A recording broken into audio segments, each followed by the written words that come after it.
Brought to you by Progenesis Fertility Center. Progenesis Fertility Center. वंध्यत्व समस्येवर सर्व आधुनिक उपचार एकाच ठिकाणी उपलब्ध. मान्सून महाराष्ट्रामध्ये दाखल झालेला आहे. सगळ्यात मोठी आणि महत्त्वाची मान्सूनबाबत ही अपडेट आहे. जर आपण बघितलं तर गेल्या 14 वर्षांच्या इतिहासामध्ये पहिल्यांदाच असं झालेलं आहे की मे महिन्यामध्ये मान्सूनने महाराष्ट्रामध्ये एंट्री केलेली आहे. त्याच्यामुळे मान्सूनबाबत या सगळ्या महत्त्वाच्या गोष्टी आजच्या व्हिडिओमध्ये जाणून घेणार आहोत. नमस्कार, मी पूजा. तुम्ही पाहताय मुंबई तक. कालच आपण बातमी दिलेली होती की मान्सून केरळमध्ये दाखल झालेला आहे. आता 2009 नंतर पहिल्यांदाच मान्सून केरळमध्ये दाखल झालेला होता. त्यानंतर आज मान्सूनने तळ कोकणामध्ये एंट्री केलेली आहे. म्हणजेच महाराष्ट्रामध्ये मान्सून दाखल झालेला आहे आणि त्यानंतर आता जो त्याचा पुढचा प्रवास आहे तो सुरू होणार आहे. युजुअली मान्सून 7 जूनपर्यंत महाराष्ट्रामध्ये दाखल होतो, पण 2011 नंतर जर आपण बघितलं तर पहिल्यांदाच मे महिन्यामध्ये मान्सूनने महाराष्ट्रामध्ये एंट्री केलेली आहे. यंदाचा मे महिना हा अतिशय वेगळा होता. अवकाळी पावसाचं सावट आपल्याला अख्खा मे महिना पाहायला मिळालेलं होतं. मे महिन्याच्या सुरुवातीपासूनच वादळी वाऱ्यासह विजांसह पावसाने अनेक भागांमध्ये हजेरी लावलेली होती आणि त्यानंतर आपण बघितलं तर एक कमी दाबाचा पट्टा तयार झालेला होता अरबी समुद्रामध्ये, जो की कालपर्यंत दक्षिण कोकणाच्या किनारपट्टीवर होता आणि हाच कमी दाबाचा पट्टा सुद्धा कारणीभूत आहे की मान्सून महाराष्ट्रामध्ये लवकर दाखल झालेला आहे, असं हवामान विभागाने सांगितलेलं आहे. या कमी दाबाच्या पट्ट्यामुळे सुद्धा मान्सूनला पुढे सरकण्यामध्ये मदत झालेली आहे. त्यामुळे केरळमध्ये तर मान्सून लवकर दाखलच झाला. 2009 नंतर म्हणजे 16 वर्षाच्या इतिहासामध्ये पहिल्यांदाच मान्सूनने केरळमध्ये लवकर एंट्री केलीच, पण केरळ सोबतच मान्सूनने महाराष्ट्रामध्ये सुद्धा अतिशय वेगाने एंट्री केलेली आहे. त्याच्यामुळे अतिशय आनंदाची आणि महत्त्वाची मान्सूनबाबत ही अपडेट होती. आता हवामान तज्ज्ञ होसाळीकर यांनी या संदर्भात ट्विट केलेलं आहे आणि त्यांनी म्हटलेलं आहे की 25 मेला दक्षिण कोकणात मान्सून दाखल झालेला आहे. राज्यात आगमनाच्या जवळपास 10 दिवसांआधीच मान्सूनने महाराष्ट्रामध्ये आगमन केलेलं आहे. राज्यासाठी ही खूप आनंदाची गोष्ट आहे. निश्चितच मान्सून संबंधित कामांना गती मान्सूनमुळे मिळेल.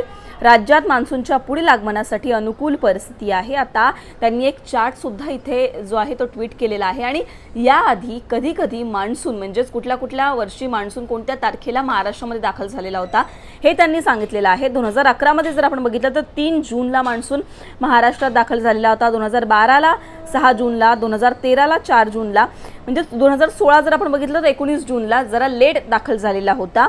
2019ला सुद्धा 20 जूनला हा सुद्धा लेट दाखल झालेला होता.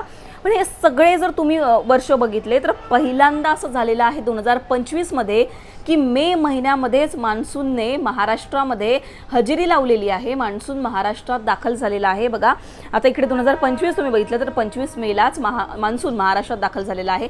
2011 नंतर म्हणजेच गेल्या 14 वर्षामध्ये जर तुम्ही बघितलं तर इतिहासात पहिल्यांदाच असं झालेलं आहे. आता याला कुठल्या गोष्टी कारणीभूत आहेत आपण जर बघितलं तर यंदाचा जो मे महिना होता हे मी सुरुवातीलाच सांगितलं, अवकाळी पावसाचं सावट होतं. एक त्यानंतर कमी दाबाचा पट्टा तयार झाला आणि या सगळ्या एकूणच परिस्थितीमुळे मान्सूनला पुढे सरकण्यामध्ये जी आहे ती गती मिळाली असं सुद्धा आपण बोलू शकतो.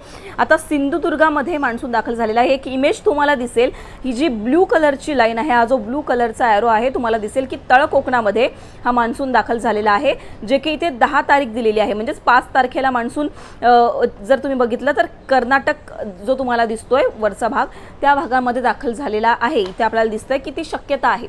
5 जून नंतर म्हणजे 7 जूनपर्यंत युजुअली मान्सून महाराष्ट्रात दाखल होतो आणि 10 जूनपर्यंत तो अख्ख्या महाराष्ट्रामध्ये पसरतो असा अंदाज असताना आत्ता जर तुम्ही ही इमेज बघितली, या इमेजमध्ये तुम्हाला दिसतंय की मान्सून 25 मेलाच महाराष्ट्रामध्ये दाखल झालेला आहे. म्हणजे तळ कोकणामध्ये मान्सूनने हजेरी लावलेली आहे. आता या सगळ्यांचा परिणाम म्हणून महाराष्ट्रात अनेक भागांमध्ये खास करून कोकणामध्ये ऑरेंज अलर्ट जारी केलेला आहे. हवामान विभागाने 25 तारखेसाठी रत्नागिरी असेल, त्यानंतर सिंधुदुर्ग असेल, रायगड असेल या भागांना, त्याचबरोबर कोल्हापूरला ऑरेंज अलर्ट जारी केलेला आहे. याचबरोबर महाराष्ट्रातील पुणे, सातारा या भागांना सुद्धा ऑरेंज अलर्ट आहे.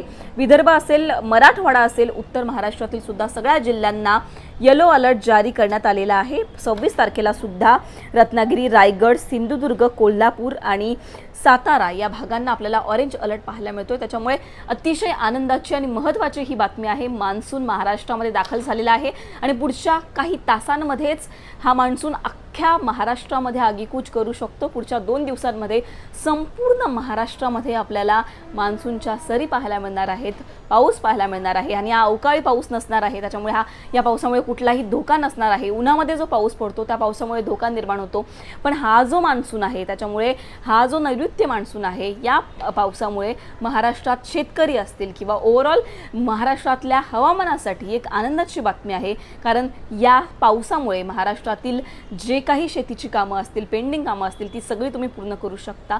जे काही दुष्काळाचं सावट होतं मराठवाड्यामध्ये ते याच्यामुळे सगळं भरून निघू शकतं असा एकूणच सगळा अंदाज आहे. त्याच्यामुळे यंदा महाराष्ट्रात 10 दिवसांआधीच मान्सून लवकर दाखल झालेला आहे.